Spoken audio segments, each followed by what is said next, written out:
guys, this is Sarah from Sarah Solchich reporting to you from my dorm room at Georgetown University.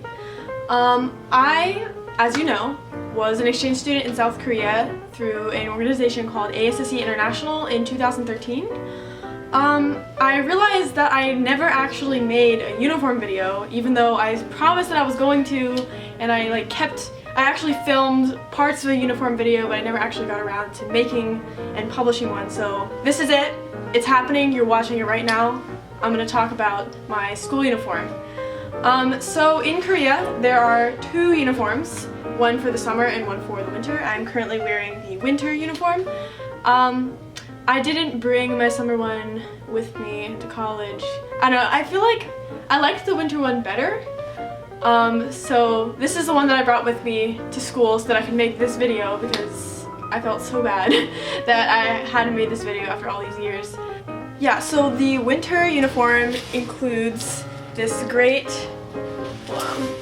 I'll show you. It's got this great pleated skirt, you can kind of see it right there, and then you have a blue shirt which we wear underneath either a cardigan or a vest, or we also have a jacket. So I'll take this off and I'll show you the jacket. So this is what the uniform looks like without the vest or the jacket on.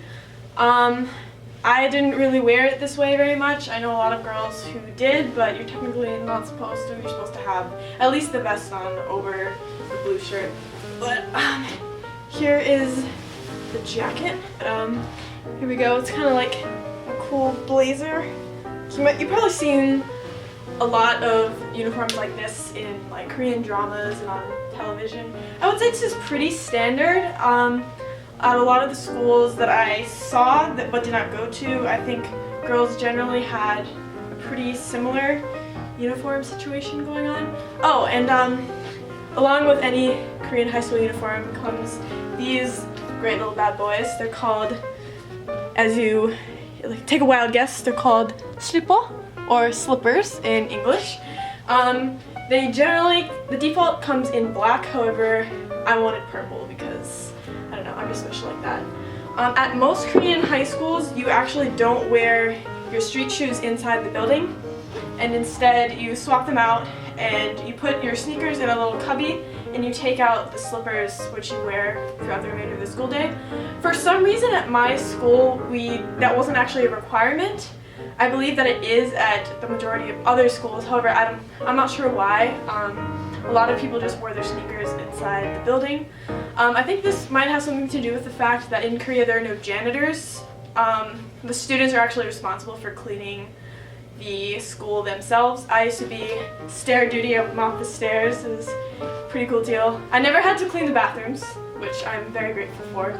A lot of times bathroom duty was assigned to the students who may have been unruly that day, but I was a good kid, so I never had to deal with bathroom duty.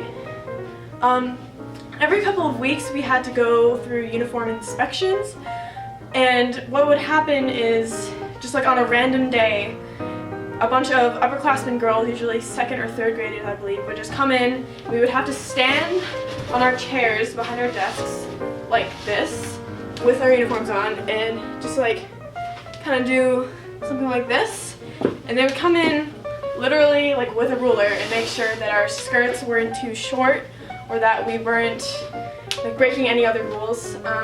In Korea, you're not supposed to wear makeup or jewelry or have your nails painted while you're at school, so this is not completely realistic, I'm afraid.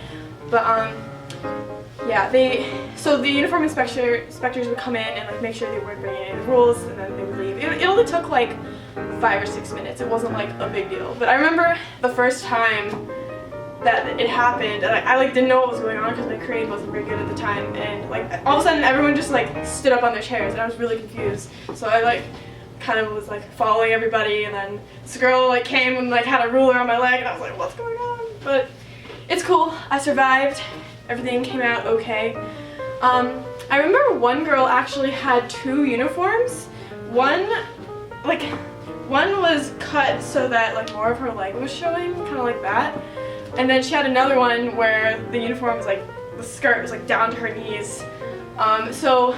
And we were in class 2, and they would usually start at the opposite end of the hallway and then work their way down to like 8, 7, 6, 5, 4, 3, 2, 1. And so like we had a little bit of a warning before the inspection actually happened, which you're not supposed to have, but whatever. So this girl would like hurry up and like switch out her uniform whenever the inspectors came. But honestly, I'm not sure who she was trying to impress, because I don't know, like we went to an all-girls school, so it's like not really any boys around to like try to flirt with or anything. But I don't know, I mean, like, I don't know, teach her own. I guess she never really had any problems with it, so I guess good for her. She looked good. I have to say, I actually really miss wearing my school uniform, because now that I'm in college, I have to get up every day and like pick out my own clothes for the day, and I don't know, like so sometimes, actually most of the time, I end up not looking so great. Like most days I don't wear makeup at all, and like my hair is like a mess and my clothes are just kind of like not really matching. But you know, when you have a uniform, you can wake up with confidence, like you know what you're gonna wear, and you know, at least with my uniform, I think that you're gonna look pretty good. But sadly, in the adult world, even in Korea, you have to pick out your own clothes every day. It's such a burden. Ugh, first world problems. But yeah, so I hope that this video kind of helped you learn about the Korean high school uniform. If you want to know more about my life in Korea, or if you want to check out any of my other adventures, I actually went to Taiwan this summer, and then in another video I'll talk about some of my adventures at Georgetown, like what I'm doing this semester. You can check out my channel, make sure you subscribe, and you can also contact me at sarahsoulsearch@gmail.com, on Instagram at sarahsoulsearch, and on Twitter at sem_soulsearch. I'm not terribly active on Twitter, but you know, feel free to reach out to me. Maybe I'll check it. Then again, maybe I won't. But anyway, Instagram and email are probably the two best ways to reach me. Yeah, so I hope that you guys are all having a fabulous day, and that you'll check out some of my other videos if you haven't already. So, 안녕!